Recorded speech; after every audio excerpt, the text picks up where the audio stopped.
पाऊस आणि गारपिटीनं लातूर जिल्ह्याला अक्षरशः झोडपून काढले। अस्मानी संकटामुळे जिल्ह्यातील तब्बल 1345 हेक्टरवरील पिकांचं नुकसान झालंय। विशेषतः आंबा आणि द्राक्ष यांसारख्या फळबागांना गारपिटीचा मोठा फटका बसलाय। तर द्राक्ष बागेतून परिस्थितीचा थेट आढावा देत आहेत आमचे प्रतिनिधी संदीप भोसले।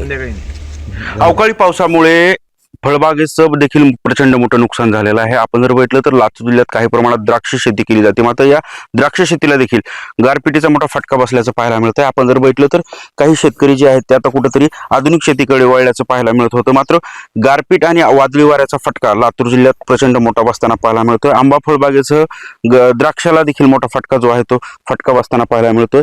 गारपिटीमुळे हे अंगूर जे आहेत ते खाली पडलेले आहेत, द्राक्ष जे आहेत ते खाली पडलेले आहेत। शेतकऱ्याचं मोठं नुकसान जे आहे ते यंदा या गारपिटीमुळे या शेतकऱ्यांचं झाल्याचं पाहायला मिळतंय।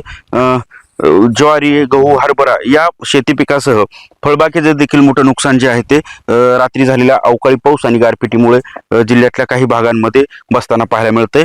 मोठ्या प्रमाणात शेतकऱ्याचं आर्थिक नुकसान या ठिकाणी झाल्याचं चित्र हे आहे। अशा प्रकारची ही द्राक्ष आहेत ती द्राक्षे पूर्णपणे आता ह्या गारपिटीचा मार लागल्यामुळे अशा प्रकारे नासाडी या द्राक्षाची होताना पाहायला मिळते।